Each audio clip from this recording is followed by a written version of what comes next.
সাংবাদিকবৃন্দ, আমার সহকর্মীবৃন্দ, সহযোদ্ধাবৃন্দ, আসসালামু আলাইকুম। আমি 25 বছর আগের কাহিনী বলতে চাই। এই 1993 সনের 25শে জানুয়ারি, 25শে মার্চ, 24শে মার্চ আমরা তখন তো আর এখনের মতো সাংবাদিকতা ছিল না। এখন মনে করেন মোবাইল সাংবাদিকতা, ডিজিটাল সাংবাদিকতা, অসংখ্য টেলিভিশন, অনলাইন জার্নালিজম। আমরা পত্রিকার রিপোর্টাররাই ছিলাম সর্বা। দু একটি টিভি চ্যানেল ছিল, অনলাইন তখনও শুরু হয়নি। তো ডিবি কার্যালয়ে গেলাম, আমাদের আড্ডাটাই ছিল ডিবি কার্যালয়। আসলে এই কথাটা বলছি এই কারণে যে আমি কিন্তু এইখানে বসে অনেকটা মানসিক অস্বস্তির মধ্যে পড়ে গেছি। এত রকম মানে এই কথা সেই কথা ওই কথা, মানে আসার আগ পর্যন্ত আমি ভালো ছিলাম। এখানে এসে মনে হলো যে এই দৃশ্য চোখের উপর ভাসছে, এই বাচ্চাটা যাচ্ছে, এতে আমি একটু কেমন যেন হয়ে গেছি, একটু সমস্যা হয়েছে আমার। যাই হোক, আমি 25 বছর আগে সেই কাহিনী। বিকেলবেলা আমরা গেলাম ডিবি কার্যালয়ে। তখন ডিবির একজন ডিসি ছিল, একজন এডিশনাল কমিশনার, ডিআইজি র্যাঙ্কের, কিন্তু সেখানে একজন ডিসি ছিলেন, উনি ছিলেন ডিবির প্রধান। তো যাওয়ার পরে আমার সাথে ছিলেন শাহরুখী চৌধুরী, বর্তমানে একটা টেলিভিশনে আছেন, হ্যাঁ ডিবিসিতে আছেন, আয়ুব আনসারি ভাই, মাহমুদুর রহমান খোকন ভাই। আমরা চারজন মিলে ডিবির ক্যান্টিনে খেলাম। তখন খুবই অন্যান্য ভালো ভালো খাওয়া হতো ডিবির ক্যান্টিনে। খাওয়ার পরে পানি পেল, পানির উপরে দেখি একটু তেল তেল ভাসে। পানি খেলাম, একটু গন্ধ আসে। আমরা পানি খাওয়ার পরে, নাস্তা করার পরে ডিসিডিবি আলতাফ চৌধুরী, খুব মানে ক্ষমতা ধর একজন ডিসিডিবি, ওনার কাছে গেলাম, গিয়ে বললাম ভাই আপনার এই পানি দিয়ে গন্ধ আসে, মনে হয় টাঙ্কি অনেকদিন পরিষ্কার করেন না। পরে বললো যে কালকে সকালে এক ব্যবস্থা নিচ্ছি। আমি তখন ইউনিভার্সিটির হলে থাকি। হল থেকে হেঁটে হেঁটে বিকেলবেলা ওই ডিবি কার্যালয়ে যেতাম। যাওয়ার পরে নিউজ নিয়ে অফিসে গিয়ে সন্ধ্যার পরে লেখা শুরু করতাম। তখন হাতে দেখি, কম্পিউটার তখন আসেনি। তো পরদিন আবার বিকেলবেলা ডিবি কার্যালয়ে গেলাম। আমাদের মফিজ ভাই, উনি ওই সামনেই ছিলেন। তো কার্যালয়ে ওখানে বড় একটা রেন্ট্রি গাছ আছে, আপনারা অনেকেই দেখেছেন। ওই রেন্ট্রি তলায় দেখি একটা লাশ। লাশটা এখন যেমন ব্যাগে ভরে না লাশ, তখন ব্যাগ ছিল না, হোগলা দিয়ে একটা চাই। তখন ওখানে বাইরে থেকে কোনো লাশ আছে, লাশ তো আসতেই পারে। ভিতরে যাওয়ার পরে একজন বলতেছে এই লাশ কোথায় পাচ্ছে জানো? বললাম কোথায়? একটু টাঙ্কির মধ্যে। তখন মনে হলো আগে এই লাশ পচা পানি তো গতকাল খেয়েছি। তা আমাদের সাংবাদিকতাটা ছিল এভাবে, লাশ পচা পানি আমরা খেয়েছি এবং 4 জন খেয়েছি। আল্লাহর রহমতে 4 জনের কিন্তু কিচ্ছু হয়নি। একটু যে বমি ভাব হবে, গতকাল লাশ পচা পানি খেলাম, সেটা যে এখন বের করতে হবে, এরকম মানসিকতাও কিন্তু সৃষ্টি হয়নি।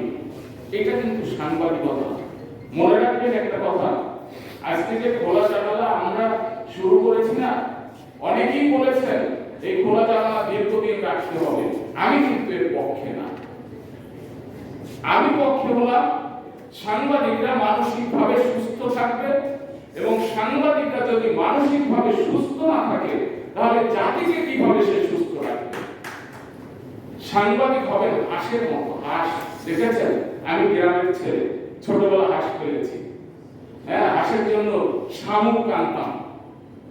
হাঁস সারাদিন কাদায় থাকে, পানিতে থাকে, যখন ডাঙায় উঠে আসে এক ফোঁটা পানিও কিন্তু শরীরে থাকে না, একটু কাদাও কিন্তু শরীরে থাকে না।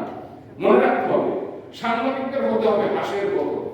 আপনি রাহাজানির মধ্যে থাকবেন, ঘুম খারাপের মধ্যে থাকবেন, আপনি চরম অত্যাচার নির্যাতনের মধ্যে থাকবেন, আপনি সেই নিউজ করবেন। আপনি যখন ডাঙায় উঠে আসবেন তখন আপনার শরীরে এর কিছুই থাকবে না, আপনার মাথায় এর কিছুই থাকবে না। আপনার মাথাটা পরিষ্কার হয়ে রাখতে হবে, শরীরটা থেকে ছেড়ে কাদা পানি সব ফেলে দিতে হবে। আমি কিন্তু এই নীতিতে বিশ্বাসী এবং আপনাদের সবাইকে এই নীতিতে বিশ্বাসী হতে হবে। আসেন, সেজন্য আমাদের কি করতে হবে? আমরা কিন্তু এই প্রতিকারের চেয়ে প্রতিরোধে বিশ্বাসী হতে হবে। আমাদের প্রত্যেকটা অফিসে কাজের ক্ষেত্র সুক্ষেত্র সৃষ্টি করতে হবে। সেটা আমাদেরই করতে হবে, আমাদের নেতৃত্বে করতে হবে। আমাদের কোন সহকর্মী কাজের ক্ষেত্রে হয়রানি হবে সেটা আমরা হতে দেব না। দৃঢ় প্রতিজ্ঞাবদ্ধ হতে হবে, আমাদের ঐক্যবদ্ধ হয়ে আমরা কর্মক্ষেত্রে কর্মের পরিবেশ ফিরিয়ে আনতে হবে। আমাদের যে আর্থিক দৈন্যতার কথা আমরা বলেছি না, আর্থিক দৈন্যতা কিন্তু আমাদের কারণে। আচ্ছা বলেন তো, কোন মালিক ছোট হোক বড় হোক, কোন মালিক সে বিজ্ঞাপন সেবে কি পয়সা নেয় না এমন ইতিহাস আছে? সে যে মানুষের কাছ থেকে টাকা নেয় না, ডোনেশন নেয় না এমন ইতিহাস আছে? আমরা জানি না। আমাদের সাংবাদিকদের কেন টাকা দেবে না? টাকা দিচ্ছে না, ওরা জানে সাংবাদিকদেরকে কিভাবে শোষণ করতে হয়। ওরা জানে বিভাজন সৃষ্টি করে কিভাবে সাংবাদিকদের উপর শাসন শোষণ স্টিম রোলার চালাতে হয়, সেটা ওরা জানে। আপনি দেখবেন আমাদের সাংবাদিকদের মধ্যে, সাংবাদিক সংগঠনগুলোর মধ্যে যেভাবে বিভাজন সৃষ্টি করে রেখেছে, সরকার বলেন, তারপরে রাজনৈতিক দল বলেন, ক্ষমতাশীল বলেন, মাফিয়ারা বলেন, যেভাবে আমাদের মধ্যে দ্বিধা বিভাজন সৃষ্টি করে রেখেছে, তেমনি প্রত্যেকটা অফিসও মালিক পক্ষ একটা দিয়ে আরেকটা পিছনে লাগিয়ে রেখেছে। এর কারণ হলো এটা মালিকের উপকার।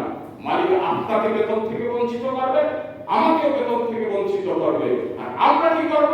অফিসের মধ্যে ঠোকাঠুকি করব, আমাদের চরিত্র হনন করবে, আমাদের একদিন সুযোগ দেবে, সেই সুযোগটা ভিডিও করে রাখবে, সেই সুযোগের ডকুমেন্টস রাখবে, সারা জীবন আমাদের নাকে খত দিয়ে টেনে টেনে টেনে টেনে আমাদেরকে দিয়ে কাজ করাবে। আমরা সেই সুযোগ দিচ্ছি। আসুন আমরা ঐক্যবদ্ধ হই, আমরা সেই সুযোগ মালিক পক্ষকে দেব না। আমরা বাইরে যাচ্ছি, আমরা মাঠের শিকার হচ্ছি, আমরা মামলার শিকার হচ্ছি, আর একদম বাবা দিচ্ছে, হাততালি দিচ্ছে, ওই বেটা অত অমুক, ওর আদর্শ ওর নীতি আর সব চোর, এগুলো বলে বলে আমরা এক পক্ষ আর এক পক্ষের চরিত্র হরণ করে আমরা মানসিকভাবে সবাই বিকারগ্রস্ত হচ্ছি। আসুন আমরা সেই সুযোগ কাউকে দেব না।